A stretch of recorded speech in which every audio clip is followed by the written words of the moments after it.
Hello everyone. अब हम करेंगे video 2 of integrals exercise 7.5। First video में हमने इंट्रोडक्शन की थी, एग्जाम्पल नंबर 11 की थी। ये देखा था कि पॉलिनोमियल्स क्या होती हैं, डिग्री क्या होती है, फिर प्रॉपर इम्प्रॉपर क्या होते हैं, ये सब कुछ हमने देखा था। ठीक है, और फिर उनको कन्वर्ट कैसे करते हैं, इंटीग्रेशन सिर्फ प्रॉपर रैशनल फंक्शंस पे ही अप्लाई होती है, ये भी हमने सीखा था। ठीक है, और अब हम करेंगे एग्जाम्पल नंबर 12। ठीक है, सो बहुत ध्यान से देखिएगा, बड़ा मजेदार काम है। आप अगर इसको प्रॉपरली समझेंगे तो आपको कोई दिक्कत होगी नहीं कभी भी। ओके, स्टेटमेंट लिखते हैं।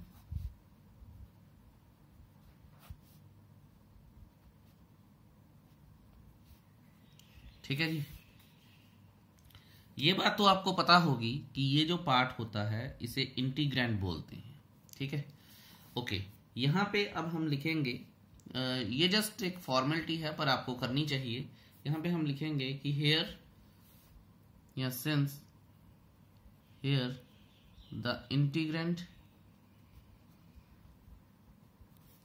Is not a proper rational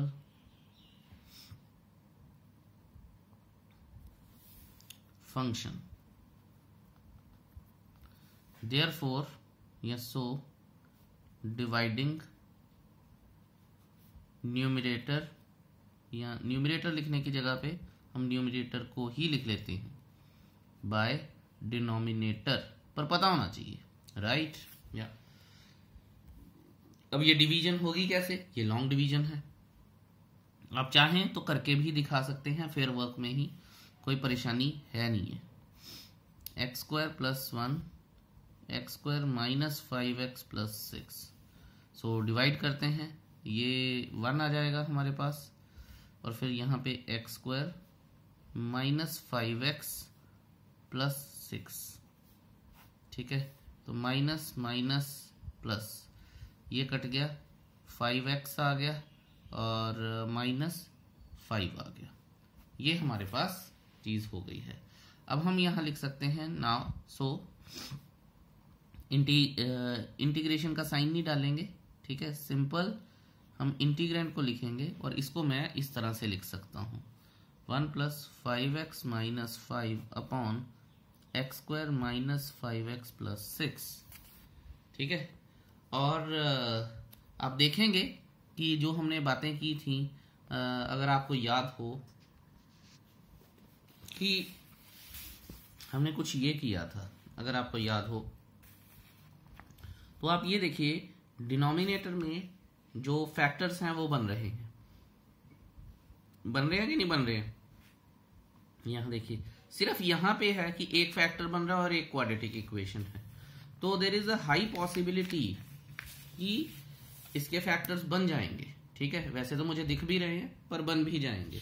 so shall we try, चलिए देखते हैं जी।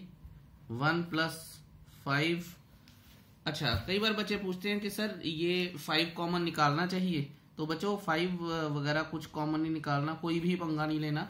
ठीक है, फैक्टर्स बनते हैं तो बड़ी अच्छी बात है, नहीं बनते हैं तो उससे भी अच्छी बात है, फिर कुछ और देख लेंगे। X square minus 3x minus 2x plus 6, तो ये आ जाएगा x माइनस 3, तो मुझे पहला फैक्टर दिख ही गया, माइनस 2 कॉमन आ जाएगा, सो x माइनस 2, ये भी हो गया जी। सो ये फैक्टर हो गए। अब देखिए कौन सी फॉर्म आई, अब आ गई हमारे पास ये वाली form, px plus q upon x minus a upon x minus b वाली फॉर्म आ गई, पहला फॉर्मूला, अगर आपको याद हो तो। फिर मैं ये भी लिख सकता हूं। अब ध्यान से देखिएगा, जो चीजें समझने वाली हैं वो। ठीक है, अब मैं ये लिख सकता हूं, ये हो गया, ये हो गया, so 5x minus 5 upon x minus 2 into x minus 3 is equal to a upon x minus 2 plus b upon x minus 3। ठीक है, अब न्यूमरेटर को इक्वेट करना है, आपको याद ही होगा, मैं प्रॉपर पूरे प्रोसेस से करूंगा ताकि आप इसको अच्छे से रिकॉल कर पाएं। x minus 2 x minus 3। अब मैं जो आपको फर्स्ट एग्जाम्पल में जो फॉर्मूला सिखा के आया था कोशिश करूंगा उसी की हेल्प से करूं, ठीक है। तो यहां आ जाएगा a into x minus 3 plus b into x minus 2, right. ये और ये कट गए, ठीक है। x का कॉफिशिएंट 5 है और इसके साथ कांस्टेंट टर्म है, तो यहाँ पे अगर मैं x इज इक्वल टू 3 लूं तो ये पूरा 0 बन जाएगा, ठीक है। अगर ये पूरा 0 बन जाएगा तो फिर क्या आएगा, b इज इक्वल टू -5 आना चाहिए। -5 एक बार करके देख लेते हैं, शायद कोई गलती हो जाए तो वो दूर हो जाएगी। ज्यादा जेम्स बॉन्ड नहीं बनना चाहिए। ये आ गई। For x is equal to 3, तो x की वैल्यू यहां पे अगर 3 पुट करूंगा, देखिए हो गई थी गलती अभी, ये बन गया 0 प्लस b 3 माइनस 2, तो b क्या आ जाएगा हमारे पास 10 आ जाएगा। और अब a को अगर हमने वैल्यू लेके आनी है a की, तो b के साथ क्या करना पड़ेगा, 2 पुट करना पड़ेगा x को, and 5 into 2 minus 5 is equal to a into 2 minus 3, तो ये आ जाएगा 5 और ये आ जाएगा -1, तो a इज इक्वल टू -5 आएगा। आई होप ये चीज आपको बिल्कुल क्लियर है। बहुत इत्मीनान से प्यार से समझना है इसे, कोई भी जल्दी नहीं करनी है। अब जब a और b की वैल्यू भी आ गई तो मैं लिख सकता हूं नाउ पूरा का पूरा इंटीग्रेंड जो है x square plus 1 upon x square minus 5x plus 6 is equal to 1 plus, यही आया था ना वहां पे, और ब्रैकेट में a है हमारे पास, और a क्या है -5 अपॉन क्या था मेरे पास x माइनस 2, ये प्लस b कितना है 10 अपॉन x माइनस 3, ये चीज है पूरी की पूरी। अब मैं लगा लेता हूं इस पे इंटीग्रेशन, बहुत ध्यान से देखिएगा आप, और ये पूरा हो जाएगा dx, राइट। हाँ जी, तो अब क्वेश्चन आसान है। इसकी इंटीग्रेशन कितनी है, इसकी इंटीग्रेशन x है। अच्छा, उसके बाद इसकी इंटीग्रेशन कितनी है, -5 एज कांस्टेंट बाहर आ गया, log x माइनस 2 मॉड में, और x माइनस 2 की डिफरेंशिएशन 1 है, ठीक है, प्लस 10 एज कांस्टेंट बाहर आ गया, log मॉड में x माइनस 3 प्लस c आ जाएगा, ठीक है। और क्योंकि इसमें log नहीं है, इन दोनों में है, तो कोई मुझे फन दिखता नहीं है। अदरवाइज हम करना चाहें तो हम ये कर सकते हैं, नहीं कर सकते क्योंकि 5 भी कांस्टेंट है, तो फिर रहने देते हैं, ज्यादा पंगे नहीं लेते इसके साथ। तो ये आंसर है हमारा। आई होप ये चीज आपको क्लियर होनी चाहिए।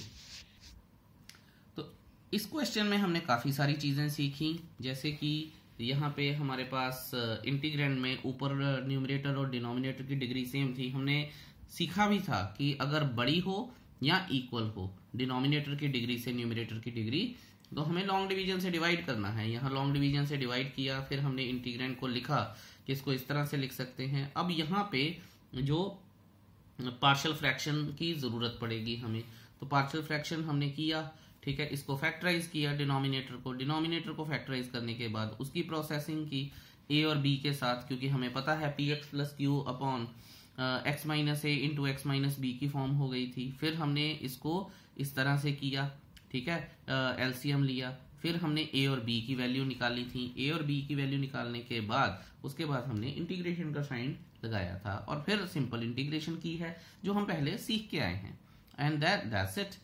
अब हम एग्जाम्पल नंबर 13 करेंगे, उसमें बहुत कुछ है सीखने को, ठीक है। ये जो हमने अभी किया है कि डिवाइड, वो तो शायद नहीं है, लेकिन और भी बहुत कुछ है। तो चलिए सीखते हैं बड़े मजे से, बड़े आराम से। 3x minus 2 upon x plus 1 का होल स्क्वायर x प्लस 3 का होल स्क्वायर dx। समझ आया? तो यहाँ पे रिपीटेड भी है डिनोमिनेटर का फैक्टर और नॉन रिपीटेड भी है। तो आपको याद होना चाहिए कि अब हमारे पास कौन सा रूल लगेगा। अगर आपको याद हो तो रूल नंबर 4 लगेगा। अब बच्चे पूछते हैं कि सर रूल नंबर 4 अगर हम देखें तो ऊपर तो क्वाड्रेटिक इक्वेशन लगी है। बच्चों मैंने आपको पहले भी बताया था, दोबारा बता रहा हूं, ऊपर सिर्फ डिग्री कम होनी चाहिए, ठीक है, बाकी नीचे जो आएगा वही देखना है हमें। सॉरी। अब हमें पता चल चुका है कि हमें क्या करना है। अब हम लिखेंगे here 3x minus 2 upon x plus 1 का whole square x plus 3 is equal to a upon, ठीक है, x plus 1 plus b upon x plus 1 का whole square plus c upon x plus 3। Okay, I hope that is okay with you, कोई दिक्कत नहीं है। इसी तरह से 7 पॉइंट क्या नाम है उस टेबल में 7.2 टेबल में फोर्थ फॉर्मूला जो है वो इसी तरह से दिया गया है। ओके, नहीं भी दिया गया होता, अच्छा ये मत सोचिएगा कि हमें इसी तरह से करना है, ये आगे पीछे हो सकते हैं, ठीक है, उसमें फिर आगे कुछ चेंजेस आ जाएंगे, वो एक अलग बात है, लेकिन कोशिश कीजिए कि हमें फॉर्मूला के अकॉर्डिंगली ही अगर हम लिखें तो ज्यादा बेहतर चीजें हैं ये। अब आप ये देखिए कि एलसीएम लूंगा, डिनोमिनेटर कट जाएंगे, तो वो मुझे पता है। अब मैं वो स्टेप नहीं करूंगा, अब मैं सिर्फ न्यूमरेटर पे कॉन्सेंट्रेट करूंगा। a इंटू, ध्यान से, बहुत ध्यान से, इस स्टेप को ही आपको सबसे ज्यादा ध्यान से करना है। अगर ये स्टेप ध्यान से हो गया तो बात भी बन जाएगी, नहीं हुआ तो बात बिगड़ जाएगी।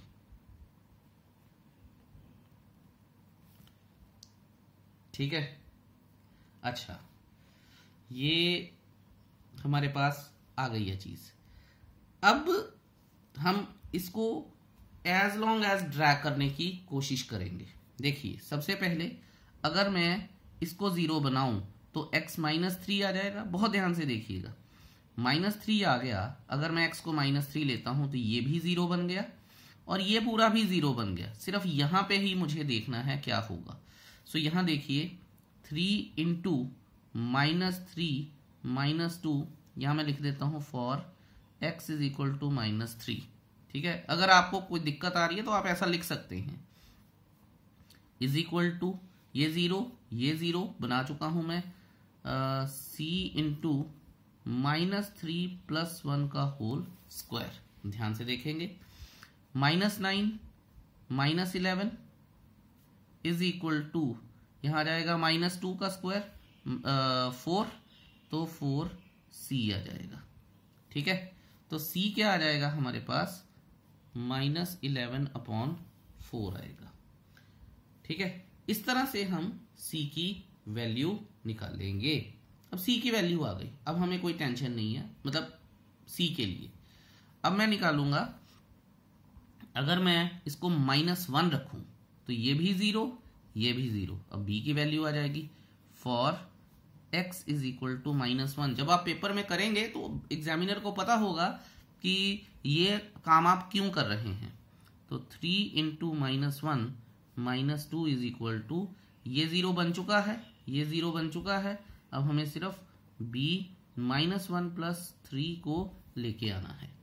ठीक है, -3 -2 -5। जब आप इसमें एक्सपर्ट हो जाएंगे तो आप बहुत जल्दी भी कर लेंगे इसको, कोई दिक्कत नहीं है। तो ये आ जाएगा 2b आ जाएगा, तो b is equal to, alright yeah. अच्छा जी, अब हम बात करते हैं किसकी, a की। अब a ही सबसे ज्यादा डिफिकल्ट पार्ट है। डिफिकल्ट तो नहीं, समझने वाली बात है कि अब a को, इन दोनों को 0 कैसे बनाएं। तो ध्यान से देखिएगा, अब जो मैं करने जा रहा हूं वही आपको समझना भी है। जब 4 मार्क्स में ऐसा क्वेश्चन आ जाएगा तो आपको ये परेशानियां रहेंगी ही रहेंगी। बहुत ध्यान से देखिएगा, ठीक है। कुछ चीजें सुनिएगा भी। अब आप ये देखिए कि मुझे x के इक्वेट ही करना है, तभी a की वैल्यू आएगी भी, राइट? या एक बात है, इस चीज को प्लीज ध्यान से समझिएगा, क्योंकि अदरवाइज अगर आप करने जाएंगे तो ये बहुत ज्यादा लंबा होने वाला है, ठीक है। सो इतना लंबा हम पेपर में क्वेश्चन को अफोर्ड ही नहीं कर सकते हैं। तो ध्यान से देखिएगा, हियर यही चीज को मैं यहां लिखूंगा, ध्यान से देखेंगे। 3x माइनस 2, बहुत ध्यान से जो स्टेप्स मैं कर रहा हूं, a इंटू, अगर मैं इन दोनों को मल्टीप्लाई करूंगा तो मेरे पास आना चाहिए x square plus 4x plus 3 plus b x plus 3 plus c x square plus 1 plus 2x, ठीक है। ये चीज हो गई, ओके। ऊपर वाली चीज का रोल खत्म हो गया। अब आप ये देखिए कि मैं a की वैल्यू तभी लेके आ सकता हूं जब मैं इसको x के इक्वेट करूंगा। तो मैं यहां लिख सकता हूं, नाउ यहां लिख लीजिए, implies to 3x is equal to, ध्यान से देखेंगे, 4ax plus bx plus 2cx, ठीक है। अब x कॉमन आ जाएगा तो वो तो कट जाएगा। 4a इसकी वैल्यू मुझे पता नहीं है, b की वैल्यू क्या है, और x कट चुका है, ध्यान दीजिएगा, x कॉमन आ जाएगा। अगर आप चाहें भी तो मैं लिख सकता हूं, ठीक है। b की वैल्यू क्या है, -5/2, तो इसको हटा के ये लिख दूंगा मैं, -11/4 इंटू 2, ठीक है। ये और ये तो वैसे ही कट गए, जैसा मैंने आपको बताया था, ये 2 हो गया। सो 2 कॉमन आ गया इनमें, यहाँ पे आ जाएगा 11 और 5 16, -16/8, तो ये आ जाएगा 3 is equal to 4a minus 8। ये इधर गया, 11 हुआ, और 4 नीचे आ जाएगा, तो a इज इक्वल टू 11/4, ठीक है। That is how you will find a। मैं आंसर लिखने लगा था, इतनी जल्दी थोड़ी इंटीग्रेशन का आंसर आ जाएगा, भोली बातें करता हूं मैं, चलो कोई बात नहीं। 3x minus 2 upon x plus 1 का होल स्क्वायर, यहां लिख सकते हैं हम, now are famous now, a upon x plus 1, ठीक है। ये पूरा इंटीग्रेंड अब किसके इक्वल आ गया है, a upon x plus 1 plus b upon x plus 1 का whole square plus c upon x plus 3, ये आ गया। वाह, बहुत अच्छी बात है जी। अब a क्या आया है, 11/4, ठीक है, और मैं इंटीग्रेशन अब पूरी लिखूंगा, 3x minus 2 upon x plus 1 का होल स्क्वायर x प्लस 3, और यहाँ आ जाएगा इंटीग्रेशन क्या है, 1/x plus 1 dx plus b क्या था हमारे पास, -5/2, ओहो, यहाँ पे अब लिखना चाहिए -5/2, 1/x प्लस 1 का whole square dx, minus c क्या था हमारे पास, 11/4, वो भी माइनस का, 1/x प्लस 3 dx, ठीक है। ये सारी चीजें हो गई हैं। अब कर लेते हैं हम integration, 11/4 log mod x plus 1 -5/2, ठीक है। ध्यान से देखिएगा कि आपको पता होना चाहिए, ये ऊपर गया, जो अपना -2 था, +1 आएगा, तो +1 नीचे आ जाएगा, तो ये प्लस का हो जाएगा, और यहाँ पे हमारे पास आएगा, देख लेते हैं क्या आएगा, x प्लस 1 प्लस 1, तो ठीक है, 1/x प्लस 1 आ जाएगा, ठीक है, ओके। तो C1 C2 C3 मैं बाद में लिख दूंगा। तो ये तो सिंपल -11/4 ही आएगा, क्योंकि डिग्री 1 है यहाँ पे, और log mod x plus 3 plus c, ठीक है। सो अब आप देख सकते हैं कि ये और ये बाहर वाली टर्म्स भी सेम है, ठीक है, और log भी है, तो मैं इसको लिख सकता हूँ 11/4 log x plus 1 upon x plus 3 mod में plus 5/2 into 1/x+1 plus log है ना यहाँ पे, तो नहीं प्लस c।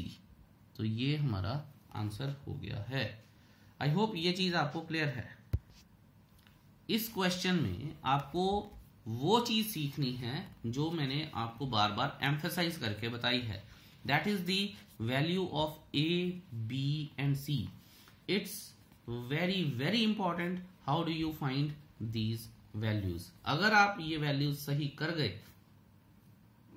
तो ठीक है, नहीं तो पेपर में इन क्वेश्चन की बीमारी ये है कि इनमें गलती हो जाए ना तो पता ही नहीं चलता कि गलती हो गई है, बंदा कर ही जाता है, ठीक है, फिर वो आंसर कुछ और ही आता है। हम बड़ी खुशी खुशी आ जाते हैं घर पे पेपर में करके कि वाह इंटीग्रेशन का क्वेश्चन कर दिया, लेकिन इस चीज पे आपको मास्टरी करनी है, ठीक है। ए, स्पेशली ए तो बहुत ध्यान से करना होता है। और याद रखिएगा, आप कभी भी ये क्वेश्चन करें 2 मिनट में कभी नहीं होगा, आराम से करेंगे। पता है यहाँ गलती हो सकती है तो हम उसे प्रॉपरली उसकी रिस्पेक्ट देंगे और टाइम लगाएंगे।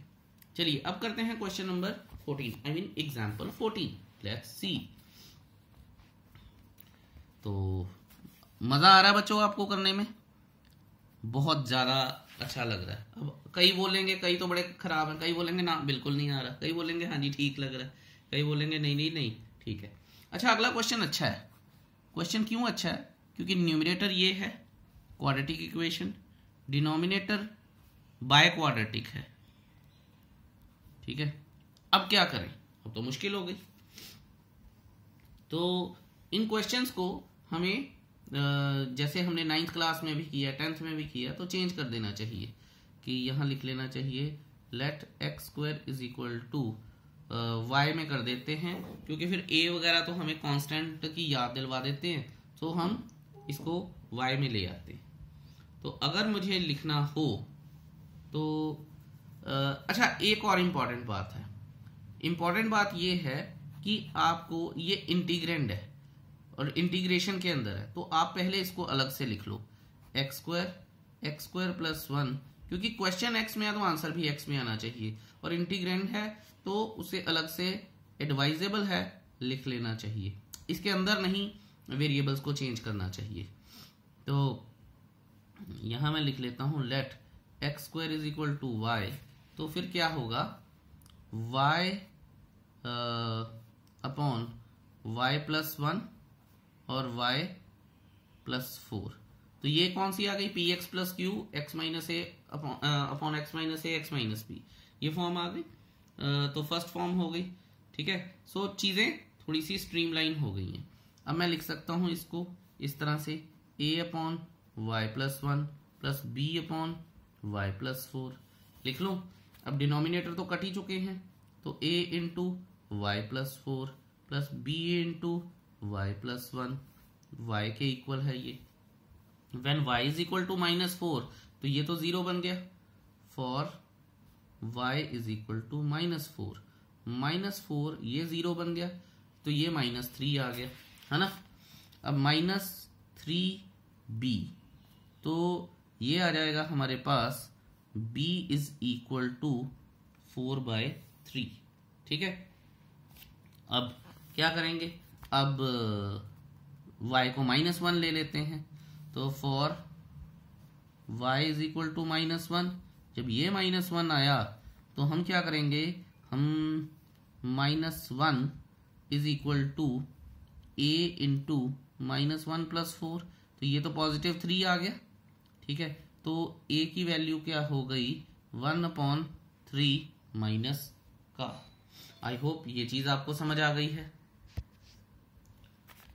प्रॉब्लम हमारी कहां पे थी? प्रॉब्लम हमारी थी कि x² की वैल्यूज लेके आनी है और x² की वैल्यूज a और b की वैल्यूज लेके आनी है। a और b की वैल्यूज आ गई हैं यहां पे। अब मैं क्या करूंगा? y ये जो है इसको चाहे मैं इक्वेशन 1 दे दूं, ठीक है। यहां मैं लिखूंगा फ्रॉम 1, यहां मैं लिखूंगा x² upon x² plus 1 x² plus 4, क्योंकि y तो यही था।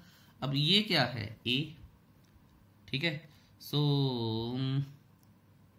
ए हमारे पास क्या आया है, -1/3 इंटू y + 1 था ना, तो y क्या था, x² + 1, और b क्या है हमारे पास 4/3 इंटू x² + 4। आई होप ये चीज आप रिलेट कर सकते हैं। अगर आपने ये चीज रिलेट कर दी तो फिर आपको कोई दिक्कत नहीं है। अब आप इंटीग्रेशन का साइन लगा लीजिए, x² + 1 x² + 4 dx -1/3 1/x² + 1, ध्यान दीजिएगा अभी बड़ा कुछ इंटरेस्टिंग होने वाला है, प्लस 4/3 1/x² + 2 dx। लीजिए ये भी आ गया, 1/a² + b² फॉर्म आ गई है। अगर आपको याद हो तो मुझे याद है 1/a tan इनवर्स x/a, आपको याद है 7.4। अगर नहीं याद है तो आपको याद होनी चाहिए, और ये भी आ गई। ठीक है, मैं यहाँ लिख भी लूंगा 1/a मतलब a तो 1 ही है यहाँ पे, तो लिखने का फायदा नहीं है। tan इनवर्स x/a 1 आ जाएगा, plus 4/3 into 1/a tan inverse x/a। x क्या है यहाँ पे, x है, a क्या है यहाँ पे 2 है, प्लस c। ठीक है, अब इसको सॉर्ट आउट कर लेते हैं थोड़ा सा। यहाँ मैं पहले लिख लूंगा बिकॉज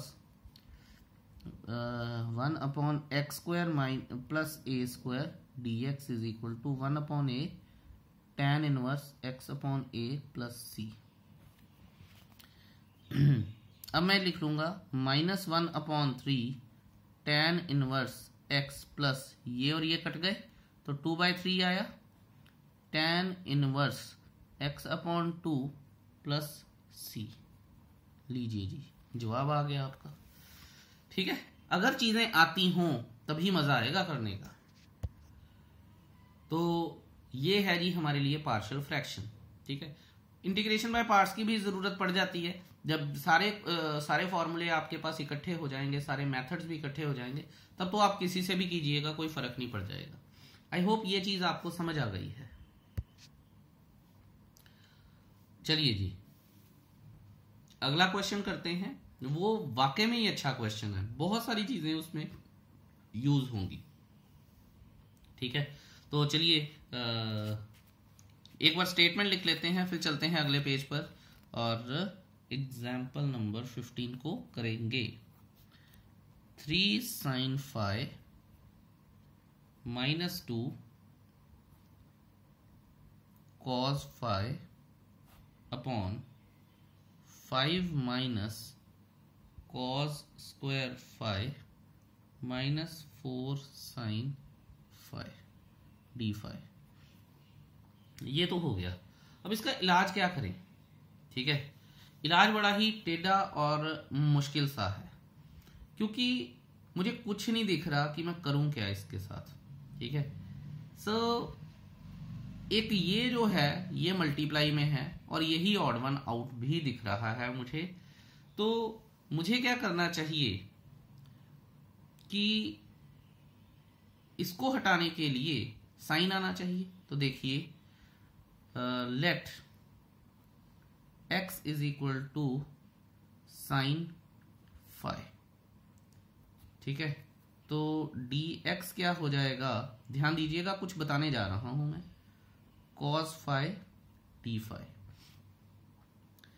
पहले क्वेश्चन में अगर आपको याद होगा तो पहले क्वेश्चन में हमने सिर्फ इसको अलग से अज्यूम किया था एंड देन सब्स्टिट्यूट किया था। ठीक है, मैं सिर्फ ये बताने की कोशिश कर रहा हूं कि हमने ऑपरेटर नहीं चेंज किया था। यहाँ पे क्या हुआ है, यहाँ पे ऑपरेटर भी चेंज हो गया है। बच्चों को इस चीज में काफी मुश्किल आती है। ठीक है, इसलिए मैंने आपको ये चीज पहले ही बता दी है कि अब यहाँ पे जो ऑपरेटर है वो dx हो गया है d phi की जगह पे। ठीक है, सो अगर ऑपरेटर चेंज हुआ है तो क्वेश्चन जो ऊपर चेंज हुआ था उससे ज्यादा चेंज होगा। तो देखते हैं क्या है। बस आपको याद रखना है कि जो d phi है, d phi is equal to dx upon cos phi आ जाएगा। ठीक है, dx अपॉन कॉस फाई। चलिए नेक्स्ट पेज पर चलते हैं और देखते हैं कि हम और क्या क्या कर सकते हैं इसके साथ। सबसे पहले तो मैं वैल्यूज को सब्स्टिट्यूट करने की कोशिश करूंगा, क्योंकि मैंने साइन फाई को x माना है। अगर साइन फाई को x माना है मैंने, तो यहां पे आ जाएगा मेरे पास 3x minus 2 into cos phi upon 5 minus 1 minus x square आ जाएगा minus 4x into dx upon cos phi. Cut गया। ठीक है, अब इस क्वेश्चन को थोड़ा सा आगे और लेके जाते हैं। 3x माइनस 2 अपॉन ये साइन प्लस के आ जाएंगे, तो x square minus 1 plus 5 minus 4x dx आ जाएगा, जिसे मैं लिख सकता हूं 3x minus 2 x square plus 4x नहीं, दोबारा लिखता हूं मैं 3x minus 2 x square minus 4x plus 4 dx। ठीक है जी, तो ये फॉर्मूला बन गया a square plus b square minus 2ab। तो मैं इसे इस तरह से भी लिख सकता हूं 3x minus 2 upon x minus 2 का होल स्क्वायर। ठीक है, अब आपको ये देखना है कि ये फॉर्म कौन सी है। पहले डिग्रीज चेक करते हैं। इसकी डिग्री 1 है, इसकी डिग्री 2 है, ओके। फिर रिपीटेड फ्रैक्शन है, यानी सेकंड फॉर्मूला हो गया जो टेबल था हमारे पास। ठीक है, सो अब हम इसको यहां से आगे अगर बढ़ाएंगे तो क्या लिखें, हियर इंटीग्रैंड लिखता हूं मैं 3x minus 2 upon x minus 2 का होल स्क्वायर है, राइट, x माइनस 2 का whole square is equal to a upon x minus 2 plus b upon x minus 2 का होल स्क्वायर। ठीक है, सो ये आ जाएगा। अब आपको प्रोसीजर तो पता ही होगा, फिर भी बात करते हैं। a into x minus 2 plus b आ जाएगा। ठीक है, और अगर मैं a को 2 मानूं तो b की वैल्यू आ जाएगी 3 into 2 for x is equal to 2। ज्यादा जल्दी नहीं मचानी है, जल्दी काम शैतान का। Is equal to b, 6 minus 2 4, तो b की वैल्यू क्या आ जाएगी हमारे पास 4, राइट। अब a की वैल्यू निकाल लेते हैं, तो सिंपल ही है वैसे तो a की वैल्यू निकालनी। इक्वेट हो जाएगा, ax आ जाएगा, वो 3x से इक्वेट हो जाएगा, तो a इज इक्वल टू 3 आ जाएगा। x को कुछ भी अज्यूम करने की जरूरत नहीं है, and a is equal to 3। This is one of those question जहां पे a और b की वैल्यू बड़ी आसानी से आ गई है हमारे पास, है ना।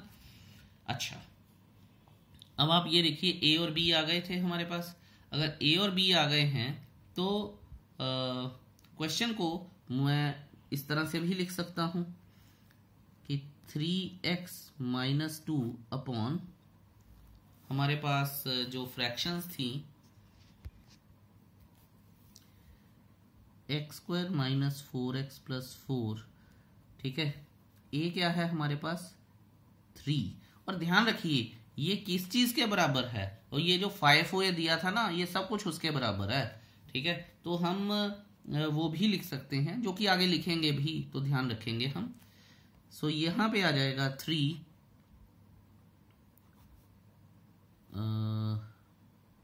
नहीं करते हैं इसको ऐसे ना, अभी सिंपली रखते हैं x minus 2 plus 4 upon x minus 2 का होल स्क्वायर।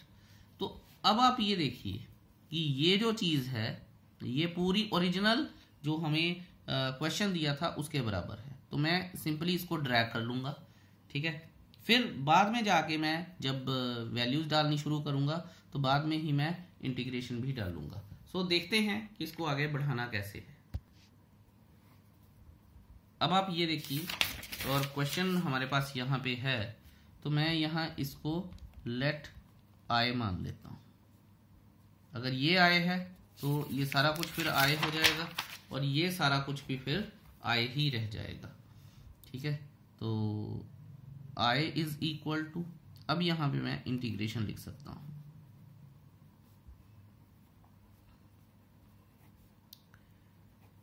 x माइनस 2 का होल स्क्वायर dx। ठीक है जी, सो क्लियर होनी चाहिए ये बातें, अदरवाइज कहीं भी आप फंसे तो गड़बड़ हो जाएगी। बहुत ध्यान से देखिएगा।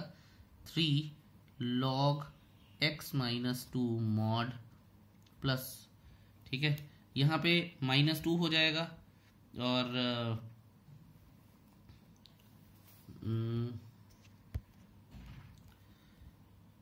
x माइनस 2 और उसकी पावर -2 + 1, तो ये आ जाएगा 1/x माइनस 2 आ जाएगा और नीचे -2 + 1, तो यहाँ पे -1। चलिए एक बार ब्रैकेट में लिख देते हैं, बाकी बातें बाद में कर सकते हैं हम। प्लस c, इंटीग्रेशन हो गई। चलो अब x की वैल्यू को सब्स्टिट्यूट करते हैं। 3 log, ध्यान से देखेंगे, x क्या था, sin फाइ -2 मॉड में आएगा। ठीक है, और यहाँ 4 नहीं लिखा मैंने। तो अब मैं लिखूंगा कि -4 upon sin phi -2 plus c। ठीक है जी, so this is our answer. लेकिन हमें एक बात का ध्यान रखना है कि ये क्वेश्चंस को, इन क्वेश्चंस को हम देख कैसे रहे हैं और कर कैसे रहे हैं। जैसे हमने यहाँ पे सब्स्टिट्यूट किया, ऑपरेटर कब चेंज होता है तब सारी चीजें चेंज हो जाएंगी, जब सिर्फ ऑपरेटर नहीं ऑपरेटर नहीं चेंज होता है तब क्या होगा। तो इन बातों का बहुत खास ख्याल रखना है आपको। अच्छा, अब देखिए कितनी छोटी छोटी चीजें हैं जिनके बारे में हम सोचेंगे भी और करेंगे भी। साइन फाइ की value is always between 1 and -1। ठीक है, सो कहने का मतलब ये है कि अगर मैं इसको पुट करूंगा तो हमारे पास वैल्यू नेगेटिव या पॉजिटिव दोनों आ सकती हैं। सो इन सभी चीजों का ध्यान रखते हुए हमें आगे बढ़ना है। अब यहाँ पे एनसीईआरटी में यहाँ पे प्लस है, ठीक है, और उन्होंने यहाँ से माइनस कॉमन ले लिया, कोई फर्क नहीं पड़ता, लेकिन हमें ध्यान रख लेना चाहिए कि क्या ऐसा करना चाहिए या नहीं करना चाहिए। ठीक है, सो अगर बच्चे इस तरह से फ्लो में क्वेश्चन कर रहे हैं तो कोई दिक्कत नहीं है, आप कर सकते हैं। माइनस यहाँ लगेगा ही लगेगा, कोई परेशानी नहीं है। ठीक है, so this was example number 15। Now we come to the last example of this topic और एग्जांपल नंबर 16 देखते हैं। चलिए जी, एग्जाम्पल नंबर 16 बहुत ध्यान से देखेंगे, अभी तक आपने बहुत पेशेंस रखी है। So I hope the same from you for next 10 to 12 minutes. x + 2 x² + 1। अच्छा, इसमें अगर मुझे कोई पूछे तो क्या फॉर्मूला लगेगा, तो एज अ टीचर शायद मैं आपको बता भी दूं, बट काफ़ी सारे स्टूडेंट्स को कन्फ्यूजन रहती है। देखते हैं वो क्या कन्फ्यूजन है। सर, बच्चे बोलते हैं सर ऊपर क्वाड्रेटिक इक्वेशन है, नीचे ये फॉर्म है, और यहां भी ऊपर क्वाड्रेटिक इक्वेशन है, नीचे ये फॉर्म है। आप हमें ये बताइए कि फॉर्मूला लगेगा तो 4th लगेगा या 5th लगेगा। ठीक है, सो कुछ बच्चों को तो ये जानकारी हो जाती है, कुछ को नहीं होती है, तो मैं आपको डिफरेंस बता देता हूं। यहां पे ये जो फैक्टर्स हैं, ठीक है, डिनोमिनेटर है 3 बार फैक्टराइज हो सकता है। ठीक है, एक बार रिपीटेड है और एक बार नॉन रिपीटेड है। वेयर एज यहाँ पे एक फैक्टर है और दूसरी क्वाड्रेटिक इक्वेशन है जो फैक्टराइज नहीं हो सकती है। अब आप यहाँ पे देखिए कि यहाँ पे एक फैक्टर है और एक क्वाड्रेटिक इक्वेशन है जो आगे फैक्टराइज नहीं हो सकती है, इसलिए हम 5th फॉर्मूले का यूज करेंगे। सबसे पहले डिग्री देख लेते हैं, यहाँ डिग्री 3 है, यहाँ डिग्री 2 है, तो ये तो चीज ओके है। अब इंटीग्रेंड को जैसा कि हम करते थे एज इट इज लिख लेंगे।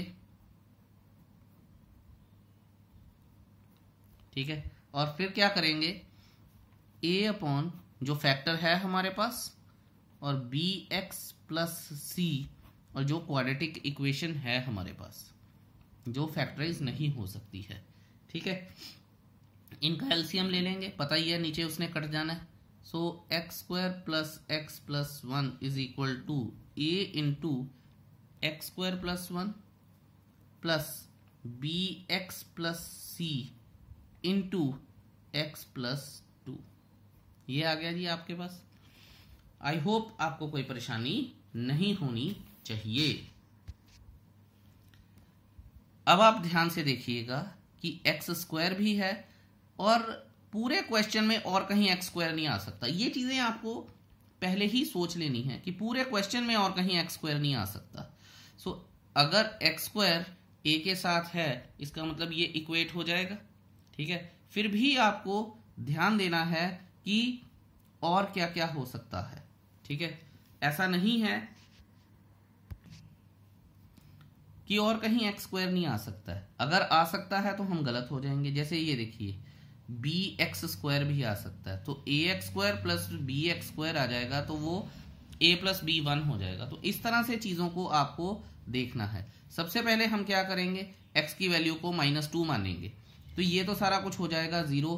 फिर देखते हैं आगे क्या होगा, ठीक है। सो लेट्स सी, तो ध्यान से करेंगे हम। For x is equal to -2, तो -2 का whole square -2 plus 1 is equal to a into -2 का स्क्वायर प्लस 1, और अगला तो सारा 0 ही था, ठीक है। तो ये आ जाएगा 5 -2 plus 1 is equal to 4 plus 1 5, तो 5a आ जाएगा। ये क्या हो जाएगा, a इज इक्वल टू 5 और 1 6 -2 4, तो कैलकुलेशन इतनी ज्यादा अच्छी हो गई है मेरी। 4 और 1 5 -2 3, तो a इज इक्वल टू आ जाएगा 3/5। आई होप आपको ये चीज क्लियर है। अब दोबारा से यहां पे चलते हैं। देखिए जैसा मैंने आपको बताया था कि एक्स स्क्वायर का कोफिशिएंट 1 है और ए एक्स स्क्वायर, और ये आ जाएगा बी एक्स स्क्वायर।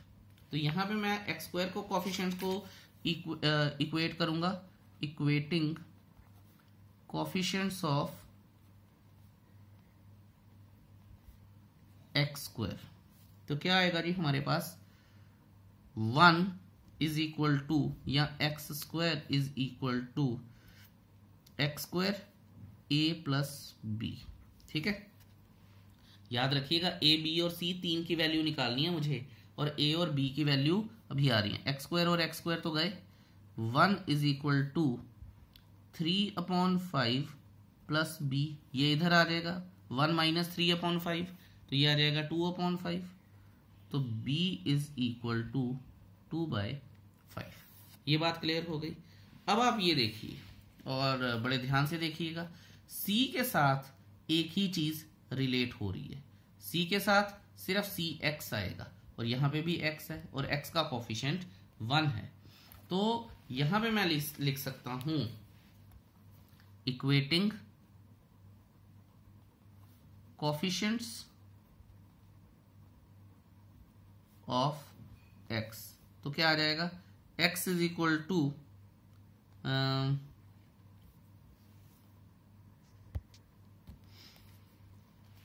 एक बार फिर से चेक कर लेते हैं, cx आ जाएगा और bx2 भी आएगा। तो गड़बड़ हो जानी थी अभी, तो यहां मैं लिख लूंगा bx प्लस cx, यानी b की वैल्यू क्या है हमारे पास 2/5, x और x तो कट ही जाएंगे, प्लस c। तो यहां आ जाएगा 1 - 2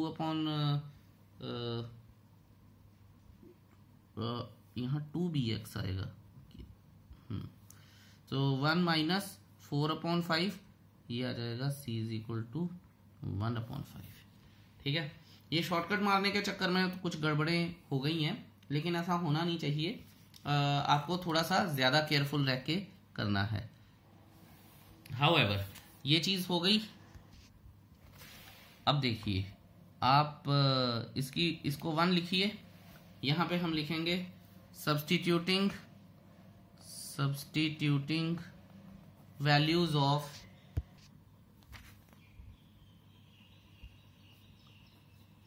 A, B and C in 1। ठीक है, तो आ जाएगा हमारे पास x square plus x plus 1 upon x plus 2 x square plus 1 is equal to a की वैल्यू क्या है हमारे पास 3/5 एक्स प्लस 2। ठीक है, प्लस बी की वैल्यू क्या है हमारे पास 2/5 एक्स प्लस सी 1/5 अपॉन दोबारा से एक्स स्क्वायर प्लस 1, ये आ गया। ओके, यहाँ पे अब हम देखेंगे दोबारा से कि इनका एलसीएम ले लेंगे।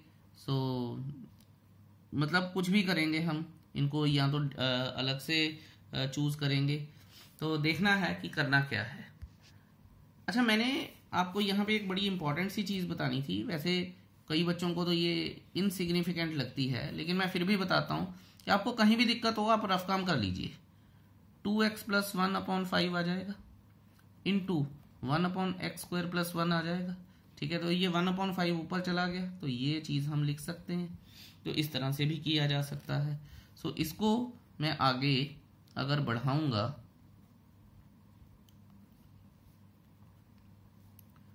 2x प्लस 1 x² प्लस 5, ये आ गया जी हमारे पास। ठीक है, तो इन चीज़ों का आपको खास ख्याल रखना है। अगर मैं यहाँ पे चाहूँ तो मैं इंटीग्रेशन का साइन भी लगा सकता हूँ। ठीक है, और यहाँ पे चाहूँ तो यहाँ पे भी लगा दूंगा। ठीक है, ये तो पूरा हमारे पास जो था वही लिख लूंगा मैं।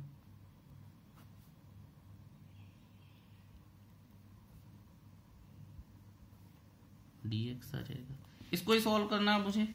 3/5 तो एज कांस्टेंट कॉमन आ गया, और इसकी इंटीग्रेशन क्या हो जाएगी log x प्लस 2 हो जाएगी। 3/5 log x प्लस 2 मॉड में प्लस C1 अगर आप लिखना चाहें। पीछे मैं बिल्कुल भी नहीं लिख के आया, तो मर्जी है हमारी। 1/5। ठीक है, और अब आप ये देखिए कि दोबारा से ये हमारे पास क्या है। इसको अब हम एज इट इज लिखता हूं मैं एक बार के लिए, x² प्लस 1 dx, ये आ जाएगा। तो और ये आ जाएगा, और यहां मैं लिख लूंगा लेट I1। आप देख रहे होंगे इंटीग्रेशन के क्वेश्चन में हमें बहुत सारी चीजें अलग अलग करनी पड़ती हैं, बहुत सारी चीजें। ठीक है, अब आप ये देखिए कि बच्चों को यहाँ पे भी दिक्कत आती है। यहाँ पे बच्चों देखने का मतलब ये है कि 2x को अगर मैं इसके साथ अलग कर दूं, ठीक है, तो इसको अगर मैं t मान लूं तो 2x आएगा, वो कट जाएगा, और दूसरा 1 ये आएगा, तो ये हो जाएगा अपना 1/x² प्लस a² की फॉर्म। ठीक है, तो जो हम 7.4 में करके आए थे वो भी हो जाएगा। सो इस तरह से चीजों को देखना चाहिए। पहले मैं लिख दूंगा कि so I is equal to 3/5 log x plus 2 mod plus C1 plus I1। अब I1 को सॉल्व करूंगा मैं, एंड यहां पे I1 is equal to 2x/x² plus 1, ठीक है, dx plus 1/x² plus 1 dx। देखिए यहां पे आ जाएगा कि इसको अगर हम I2 सॉल्व करें कंसिडरिंग, या सीधा लिख देता हूं मैं, considering 2x/x² plus 1 dx let x² plus 1 is equal to t, तो dx 2x is equal to dt, तो dx क्या आ जाएगा हमारे पास dt/2x, जो हम सोच के आए थे। ठीक है, तो 2x/t इंटू dt/2x ये और ये कट जाएगा, तो ये आ जाएगा हमारे पास log mod t plus C2 और log mod x square plus 1 plus C2। ठीक है जी, आई होप ये चीज क्लियर है। अब आगे इसको देखते हैं। कंसिडरिंग ये चीज, कंसिडरिंग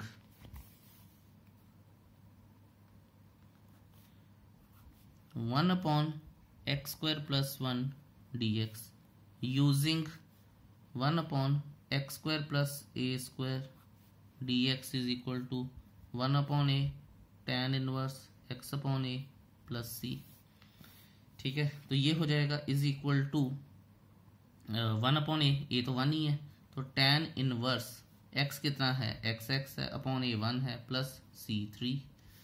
ठीक है, so I is equal to 3/5 log mod x plus 2 plus 1/5 लगा था, लगा लेंगे, मुझे याद है। ठीक है, बाकी देख लेते हैं जी, बहुत सारी चीजें हैं इस क्वेश्चन में। तो या 1/5 और ये आया था हमारे पास, फिर हमने I1 कंसिडर किया था इसे। ठीक है, तो 1/5 आ जाएगा।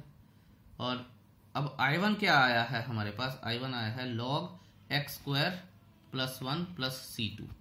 तो मैं लिख लूं जरा, log x square plus 1 plus C2, यहाँ पे भी प्लस C1 आ जाएगा। ठीक है, प्लस tan इनवर्स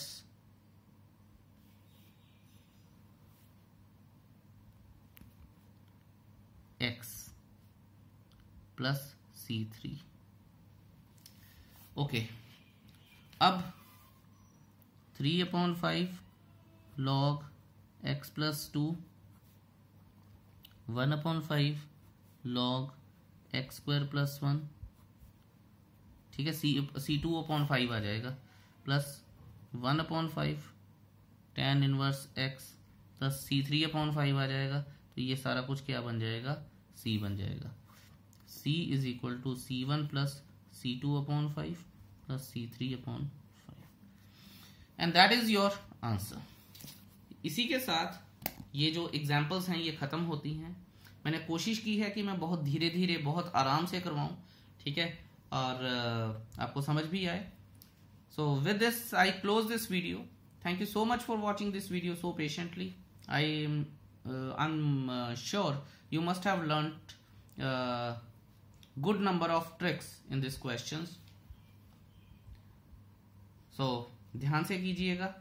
मुझे पता है इसमें मुश्किलें आती हैं, इसलिए I am very hopeful कि आप इसे 1-2 बार वीडियो को जरूर देखेंगे और करेंगे। Thank you so much. Have a beautiful day ahead. Bye bye.